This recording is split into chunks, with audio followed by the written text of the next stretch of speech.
नमस्कार, मैं प्रीति आर्य। मेरे चैनल एक कहानी बाई प्रीति आर्य में आप सबका बहुत बहुत स्वागत है। आज मैं आपके लिए शिवानी जी की कहानी विवत सुनाने वाली हूँ।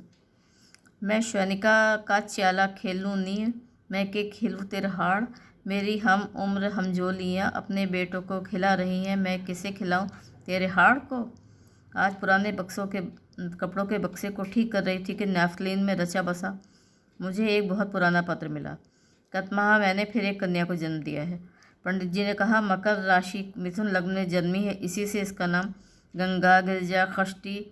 मुझे इन तीनों में से एक भी नाम नहीं जचा। तू तो कहानी लिखती है, कोई अच्छा सा नाम भेजना। बेचारी हीरा, इस बार उसका दांव व्यर्थ ही गया था, किंतु ऐसे दनादन बेटियां पैदा करना क्या उसके लिए अच्छा था। मैं ही तो उसे अपने साथ डॉक्टर खजान चंद को दिखाने ले गई थी। शय का तक्षक तब उसकी नन्ही सी छाती पर बैठा ही था, और जब मेरी उपस्थिति में ही डॉक्टर खजान ने उससे स्पष्ट शब्दों में कह दिया था कि उसे भविष्य में कठिन संयम से काम लेना होगा एवं पति का साहचर्य कभी भी उसके लिए घातक सिद्ध हो सकता है, तो वो तो लाल पड़ ही गई थी। मेरे भी कुंवारे कान लज्जा से लाल पड़ गए। तब वो दो ही पुत्रियों की जननी बनी थी। उसके बाद जब भी छुट्टियों में घर जाती तो सुनती उसने फिर एक कन्या को जन्म दिया है। ये लंबा सिलसिला वर्षों तक चलता रहा। जब भी उसे मिलने जाती देखती एक कन्या उसकी गोद में है, दूसरी पेट में। पुत्र की कामना को व्यर्थ कर जब उसकी 7वीं पुत्री ने जन्म लिया तो कंकाल मात्र रह गई थी। मैं सोचती थी कैसे विवाह करेगी पर इन 7 पुत्रियों का, किंतु पुत्रियों को ब्याहने में उसे विशेष कष्ट नहीं हुआ। गोरी उजली गंधर्व कन्याओं से उसकी पुत्रियां जहाँ 17-18 वर्ष की होती, उनके रूप गुणों की चर्चा उसके लिए स्वयं रिश्ते ढूंढ लाती। सबसे छोटी का नाम मैंने ही रखा था, ललिता। उसी के लिए हीरा को सबसे अधिक चिंता थी। तेरे जीजा ने इसे ऐसे सर पर चढ़ा लिया है कि कहीं से बात आती है तो कहती है नहीं, मैं अभी पढ़ूंगी। कितना समझाती हूँ, पढ़ लिख कर क्या करेगी, नौकरी? कहती है हाँ करूँगी। बाबूजी ने मेरी कुंडली देखकर कहा है प्रभुत विद्या है मेरे भाग्य में और विदेश यात्रा का स्पष्ट स्थिर योग है। वही स्थिर योग तो उसे ले डूबा। पिता को वो दैवज्ञ मातंड मानकर ही पूछती थी। विद्या संबंधी उनकी भविष्यवाणी जब पूरी हुई और उसने संस्कृत भूगोल में एमए कर दिया तो मुझे पत्र लिखा, तो मैंने उसे एक बार फिर समझाया, देख ललिता, ये डबल एमए का युग्म गौरव मुझे तेरे भविष्य के प्रति अखरता है। क्या करेगी इन डिग्रियों का? क्या केवल दूसरे विषय में एमए करने की उत्कंठा तुझे स्वयं अपनी कुंठा को छुपाने का प्रयास नहीं लगता? यदि करना ही था तो संस्कृत के ही किसी शोध कार्य में जुट जाती। पर वो मुझसे नाराज़ हो गई थी। उसने कोई उत्तर नहीं दिया। इसी बीच सुना हीरा नहीं रही।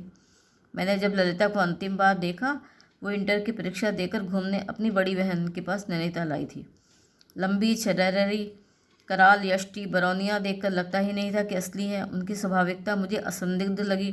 बेचारी लड़की शायद जानती भी नहीं होगी कि अब नकली भवें भी खरीदी जा सकती हैं। उसकी कांचन देह से भी अधिक आकर्षक थी उसके हृदय का चेहरे की निर्दोष छवि। उसकी उसी छवि से मुग्ध होकर मैंने जीजा जी को उसके लिए अपने भतीजे का रिश्ता भेजा भी था, किंतु लौटती ही डाक से मेरा प्रस्ताव उस मूर्ख लड़की ने पान के पत्ते सा फेर दिया था। आज वही सुपात्र एक मल्टीनेशनल कंपनी में बादशाह सी शान शौकत से नौकरी कर रहा है। मुझसे बार बार क्षमा मांगकर जीजाजी ने लिखा था। उसका प्रारब्ध ही शायद उसे ऐसा ज़िद्दी बना गया है। ये रिश्ता फेरने में मुझे मृत्यु तुल्य कष्ट हो रहा है, पर उसे भी कैसे दोष दूँ। धारा नैव पतति चातक मुझे मगस्य की दूषणम पत्पूर्व विधिना ललाट लिखितम तन्मार्जित का शम्यम। तब क्या जीजाजी ने पुत्री के ललाट लिखित प्रारब्ध को बाँच लिया था? दूर के संपर्क की मेरी उस ममेरी बहन का विस्मृत चेहरा इतने वर्षों बाद उसका पत्र हाथ में लेते ही फिर से आंखों में तैर उठा। जिसने भी उसका नाम धरा था ठीक ही धरा था। स्वभाव से, रूप से वो सचमुच हीरा थी। दुबली पतली नाजुक हीरा का विवाह हुआ तो शायद 16 वर्ष की भी नहीं थी। नथ पहनने के अदना उत्साह में अपनी सुतवा नाक में टोटा के चिन्ह को बड़ा कराने वो मेरे पास आई थी। मैंने ही मयूर पंख की डंडी को तराश कर उसकी नाक में पहना जल बिंदु से डंडी को सिक्त किया था, जिससे पूरी डंडी से नाक का छेद बड़ा हो जाए। मेरी अंतरंग बाल्य सखी अनायास ही अपने विवाह के दिन नथ पहन ले। वो कन्यादान के गोठ में उसके विवाह का सुहाग गाया जाने लगा। मेरी नानी रानी मांगे सुहाग बड़ेला, तो मुझे लगा स्वयं मेरा ही एक अंग धीरे धीरे मुझसे विच्छिन्न हो रहा है। इसके बाद वर्षों तक मैं उससे नहीं मिल पाई, पर 7वीं पुत्री के जन्म की सूचना देकर उसने मुझे नाम धरने का आग्रह किया, तो मैंने भुनभुनाकर उसे लिखा क्या दर्जन पूरे करने का इरादा है? अब बस भी कर। मैं क्या जानती थी मेरा कहना वो इतनी जल्दी मान लेगी। वही ललिता उसकी ओछन पोछन रही। फिर वर्षों बाद ललिता अचानक मुझे अल्मोड़ा में मिली। हीरा की मृत्यु के बाद उस परिवार से मेरा संबंध ही टूट गया था। एक मोटा खुरदरा काला शाल ओढ़े वो कपड़े की दुकान से खरीदारी कर बाहर निकल रही थी। बेहद ठंड थी। 3 दिन लगातार बर्फ पड़ने के बाद हवा के तीखी धार को सनकी मौसम ने जैसे पत्थर पर घिसी छुरी सा तेज बना दिया था। इसी से शायद उसने नाक मुंह भी शॉल का बुरका सा बना ढाँप लिया था। गोरी उंगलियों की दमक और चौड़े माथे की चमक देखकर ही मैं प्रभावित हुई थी। पूर्व परिचय का न सूत्र न छोर। हाथ का बंडल नीचे रख वो अपना भोड़ा महीन छाता खोल ही रही थी कि ठिठक गई। भगवान, हीरा तो मर खप गई थी, तो ये क्या उसका भूत है? मैं बड़ी अशिष्टता से ही उसे आंखें फाड़ घूर घूर देख रही थी। ये मैं स्वयं ही भूल गई। मेरी अशिष्टता उसे बाद में अखरी। उसके अत्यंत रूखे प्रश्न का चांटा मुझे सहसा तिलमिला गया। कहिए, ऐसी क्या देख रही हैं? मुझे तो स्मरण नहीं पड़ता कि मैंने आपको कहीं पर। एक झबरी अयाल वाले लद्दू घोड़े की लगाम थामे एक भोटिया कुली उसकी पड़ताल कर रहा था। मैं फिर ठिठक कर उसका अश्वारोहण पूर्ववत देखने लगी। उसने अपने हाथ के बंडल को सईस को थमाए, शॉल को फिर स्वराष्ट्रीय ग्रामीणों की भांति सिर नाक कान पर लपेटा और अनुभवी अभ्यस्तता से धड़ाक से घोड़े पर सवार हो गई। साड़ी घुटने तक उठ जाने की जैसे उसे चिंता ही नहीं हुई। दक्ष हाथों लगाम थाम वो एड़ लगाने को ही थी कि मैंने लपक कर उसे एक बार फिर रोक लिया। सुनो, मैंने कहा, तुमसे कुछ पूछना है। इस बार वह फनफनाई नागिन सी बिखर उठी। क्यों परेशान कर रही हो? क्यों पीछा कर रही हो मेरा? कहा ना मैंने दफ्तर में आइए। मैंने हंसकर पूछा, क्या तुम हीरा की लड़की हो? उसका एकाएक कठोर चेहरा माँ का नाम सुनते ही बदल गया। तुम हीरा की लड़की ललिता हो क्या? आप अम्मा को जानती थी? आपने मुझे कैसे पहचान लिया? वो चट घोड़े से उतरकर मेरे सम्मुख खड़ी हो गई। क्या भूल गई? जब इंटर की परीक्षा देखकर तुम मुझे अपनी बहन के साथ फ्लैट पर मिली थी। हाय, मैं कितनी मूर्ख हूँ। पर आप भी तो कितना बदल गई हैं। असल में जब आपको देखा था, वो कहकर वो फिर स्वयं ही खिसियाकर चुप हो गई। मुझसे ही कह रही थी ललिता, जब किसी ललाट की बिंदी, कंठ से मंगलसूत्र, कलाइयों से चूड़ियों का अस्तित्व विलीन हो जाता है तो फिर वो चेहरा भी सहज पकड़ में नहीं आता। क्यों?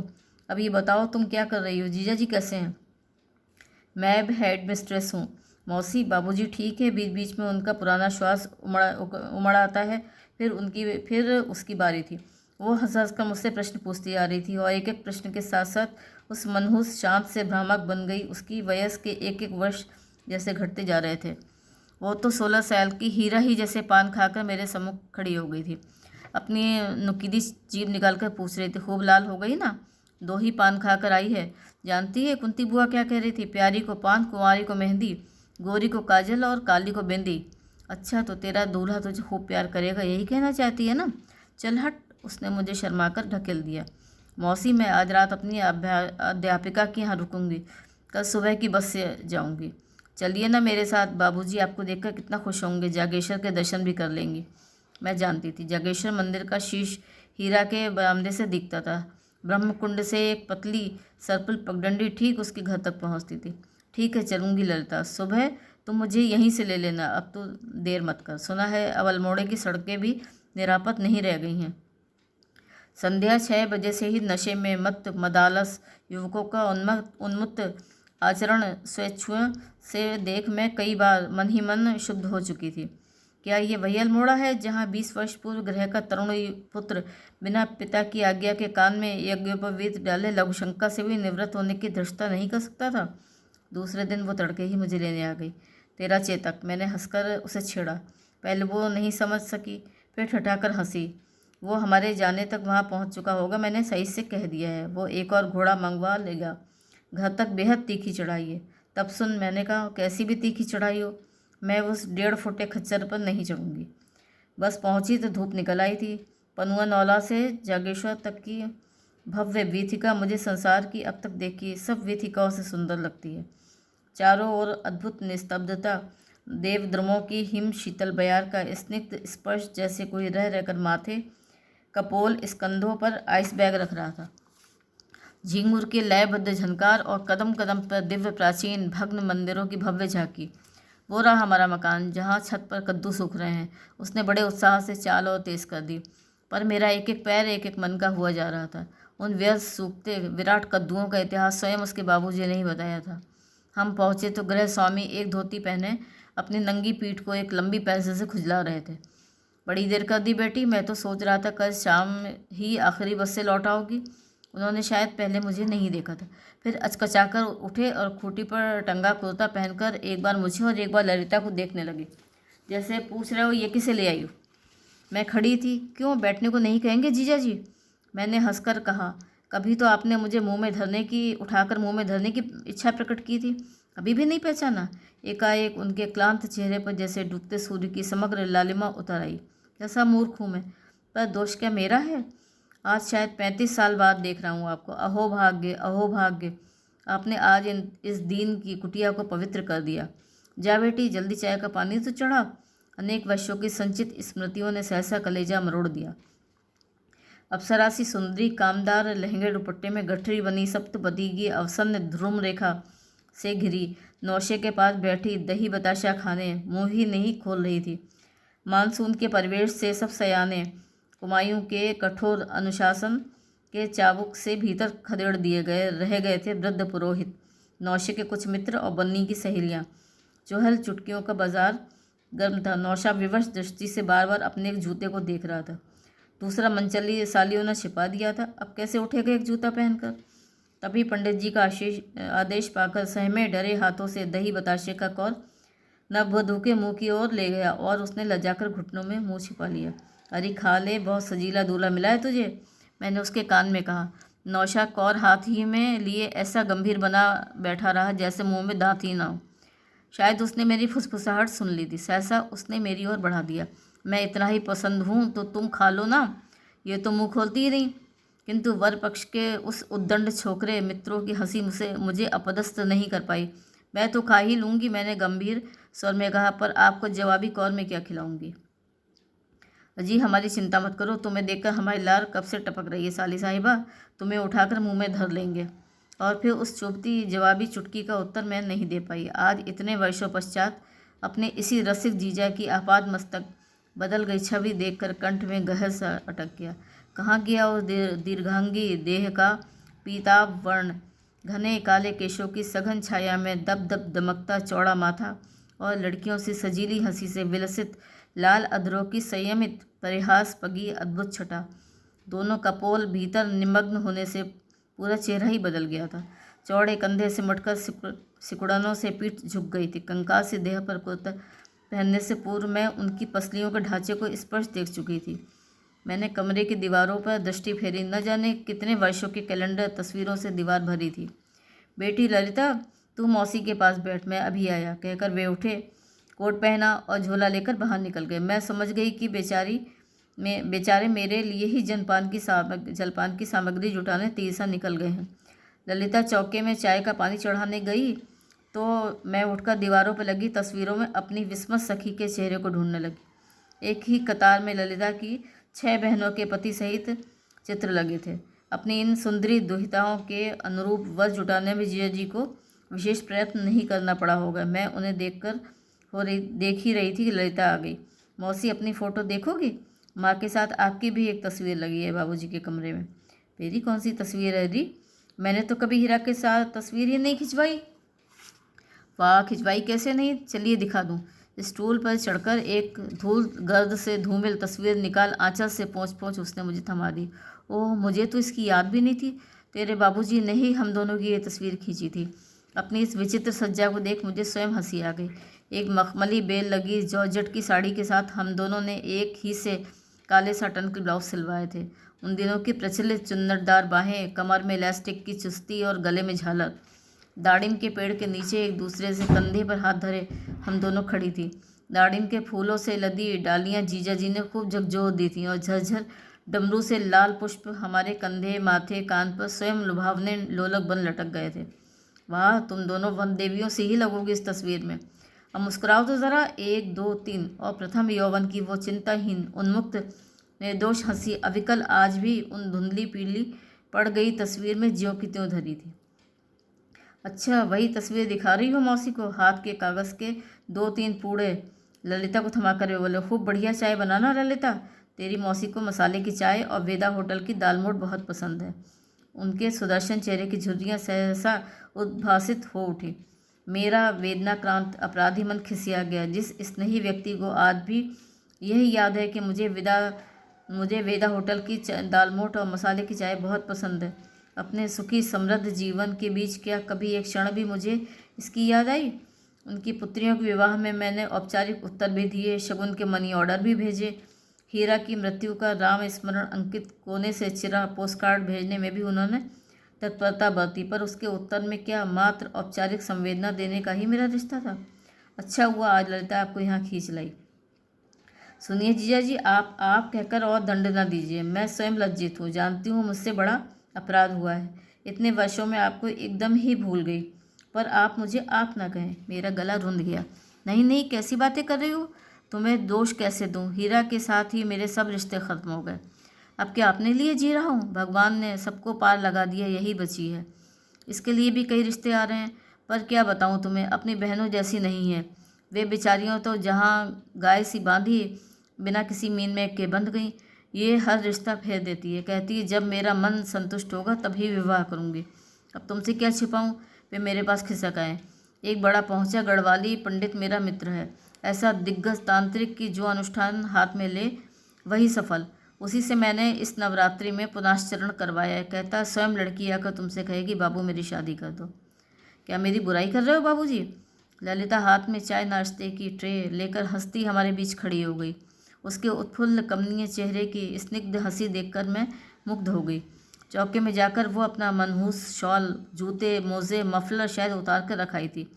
लड़की यदि स्वयंवरा बनी भी थी तो उसने कोई अन्याय नहीं किया था।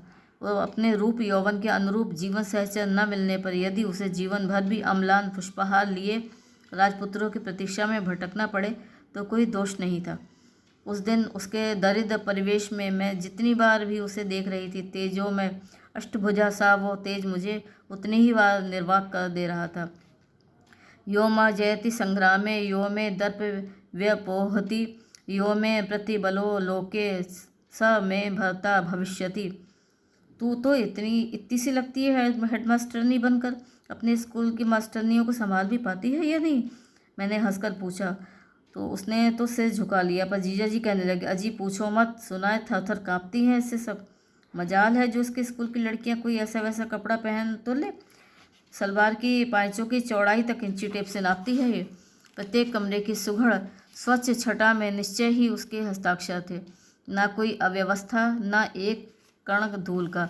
कोने में कतार पर धरे बक्सों को एक ऊंचाई में साध उनका जंग लगा कलेवर अदृश्य कर उसने दर्शनीय दीवान का रूप दे दिया था।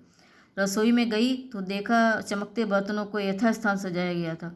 साफ सुथरी मसालों से भरी शीशियाँ एक कतार में एक ऊंचाई में कवायद में तने फौजियों सी खड़ी थीं। वो फिर मुझे अपने कमरे में ले गई। इस आडंबरहीन गांव से शायद उसने कभी कदम भी बाहर नहीं रखा होगा, फिर भी अत्याधुनिक लटके इसने क्या पत्र पत्रिकाओं को देखकर ही अपने कमरे की सज्जा में उतार लिए थे। एक कोने में एक तख्त पर ही उसका बिस्तर लगा था। दीवान पर हुसैन की झूला की अविकल अनुकृति देख तो मैं चौंक उठी। ये हुसैन के झूला का रीप्रिंट है क्या? रीप्रिंट नहीं मौसी, मैंने उसे देख देख कर बनाया है। कहाँ सीखा तूने ये सब? मैंने आश्चर्य से पूछा। सीखा कहीं नहीं, मुझे अच्छा लगता है। एक बार बाबूजी से कहा भी मुझे शांति निकेतन भेज दीजिए, मौसी ने भी तो पढ़ा है वहाँ। पर माँ ने कहा और भी कई बनाई हैं मैंने, देखोगी मौसी? वो अलमारी से पूरा बंडल निकाल रही। उसकी रुचि एवं प्रतिभा देखकर मैं दंग रह गई। अभी एक ऐसे कला प्रवंचक के विषय में पढ़ा था जो अपनी जादूगर उंगलियों से 13-14वीं शताब्दी की कलात्मक कृतियों की हूबहू नकलों से देश विदेश के प्रख्यात कला मर्मज्ञों को झांसा दे सैकड़ों चित्रों को 13वीं शताब्दी के मौलिक चित्र बता बेचकर लाखों कमा चुका था। मैंने एक बार फिर उसके निर्दोष निरीह चेहरे को देखा। सच कहती हूँ, उद्धत यौवन की एक ऐसी निर्मम हत्या मैंने इतनी पूर्व में कभी नहीं देखी थी। अनाकर्षक ढंग से लपेटी गई साड़ी जिसकी आंचल में वह प्रत्येक कार को निपटा हाथ पोंछ झाड़न का काम ले रही थी, पूरी बाँह का ठेठ पहाड़ी सलूका जिसकी अनाड़ी सिलाई से किसी देहाती ढोली दर्जी के बेतुके हस्ताक्षर स्पष्ट दिख रहे थे। मनहूस भूरे रंग की मर्दानी जैकेट जिसे शायद उसने अपने पिता के पुराने कपड़े से निकाल कर पहन लिया था। लंबे घने केशों को कंघी का चाबुक मार मार कर उन्हें बरबस सीधा कर एक अनाकर्षक टेढ़े जूड़े में बंदी बनाया गया था। फिर भी कुछ अबाध लटें ललाट पर आई थीं। हाथ के बिने मोज़ों में विभिन्न स्वेटरों की बची खुची बेमेल बहुरंगी ऊनों का कार्डराय किसी संतुलित सज्जा का भी संकेत नहीं दे रहा था। अब तक लगभग वैसा ही एक सतरंगी मफलर वो बड़ी उदासीनता से लपेटे थी। फिर भी शिव के कंठ में लिपटे भयानक सब शाही उसकी पतली सुडौल ग्रीवा को मंडित कर रहा था। जूते उतार कर उसने कोने में धर दिए थे। क्या इन बूटों को किसी फौजी से आधे दाम पर खरीद लाई है री ललिता? मैंने उससे पूछा तो हंसने लगी। देख तो रही हो मौसी, हमारे घर तक कैसी भयानक चढ़ाई है। कैसी भी मजबूत चप्पलें क्यों ना हो, 2 दिन भी नहीं चलती। इसी से पिछली बार प्रैक्टिकल एग्ज़ाम लेने टनकपुर गई थी तो वहाँ से ख़रीद लाई। पैसे भी बच जाते हैं, पैर भी बच जाते हैं और मोज़े भी। ये तो देखकर लग ही रहा है कि टनकपुर से ख़रीदें। मैंने हंसकर कहा, पर ये तेरे मोज़े तो ना बचते तो अच्छा था। क्या करूं, समझा समझा कर हार गया हूं इसे। जीजा जी के करुण स्वर सुन में चौंकी। न जाने कब से वे दबे पाँव आकर हमारे पीछे खड़े हो गए थे। न जाने कैसे कैसे कपड़े पहन लेती है। इसकी माँ को पहनने ओढ़ने का कैसा शौक़ था, तुम्हें पता है। मजाल है जो दिन भर की साड़ी पहनने पर भी आंचल में शिकन तो पड़ जाए।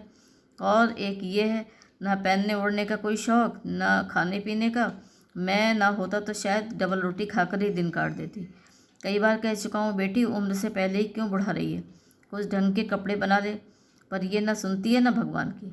हर साल इसकी बहनें आती हैं तो कह जाती हैं, बाबूजी 5-7 कद्दू सूखने ज़रूर डाल देना छत पर। क्या पता इसी साल ललिता की शादी पक्की हो जाए। अच्छा तो तभी पीले कद्दू सूख रहे हैं छत पर। मैंने हंसकर म्लानमुखी ललिता को हंसाने की चेष्टा की, पर शायद पिता की बेसुरी शहनाई अच्छी नहीं लग रही थी। वो बूंदें पड़ने लगी हैं, कपड़े उठा लो कहकर बाहर चली गई। तुम तो बहुत लोगों को जानती हो, कभी कोई अच्छा घरवर देखो तो इसका ख्याल रखना, जीजा जी ने कहा। किंतु मुझे उसके लिए घरवर नहीं देखना पड़ा। जीजा जी की गढ़वाली तांत्रिक का पुनश्चरण व्यर्थ नहीं किया। अच्छे घरवर ने उसे स्वयं ही ढूंढ लिया। दूसरे ही महीने जीजा जी की चिट्ठी आई, ईश्वर ने मेरी सुन ली है।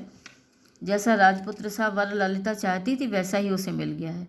वर पक्ष का आग्रह था कि विवाह 4 ही दिन में निपटा लिया जाए, क्योंकि लड़का पिछले 14 वर्षों से विदेश में है। महीने भर की छुट्टी में स्वदेश आया है। छुट्टियां लगभग ख़त्म हो चुकी हैं। तभी उसने ललिता को मेरी बहन के यहाँ देखा और पसंद कर लिया। तुम्हें क्या, किसी को सूचित नहीं कर सका। विवाह के दूसरे दिन ही लड़का विदेश चला गया। ललिता यहीं है, तुम तो जानती हो। अब सुना है विदेश जाने में 20 अड़ंगे लगने लगे हैं। जब भी वीज़ा मिलेगा तभी जाएगी। सोचा तुमसे क्षमा मांग लूँ, तुम्हें निमंत्रण भी नहीं भेज सका। पर ललिता बहुत प्रसन्न है। यही सुनकर शायद तुम मेरा अपराध क्षमा कर दो। मैं बार बार यही सोच रही थी कि जिस विवर्ण जीर्ण पोटली को वो अपना यौवन बंद रखती थी, उसके प्रवासी नौशे ने उस पोटली के भीतर छिपे इस अद्वितीय रत्न को कैसे देख लिया। 20 कदम के फासले से भी जिसे मेरी अनुभवी दृष्टि ने प्रौढ़ा ही समझा था, उसे उसने पहली बार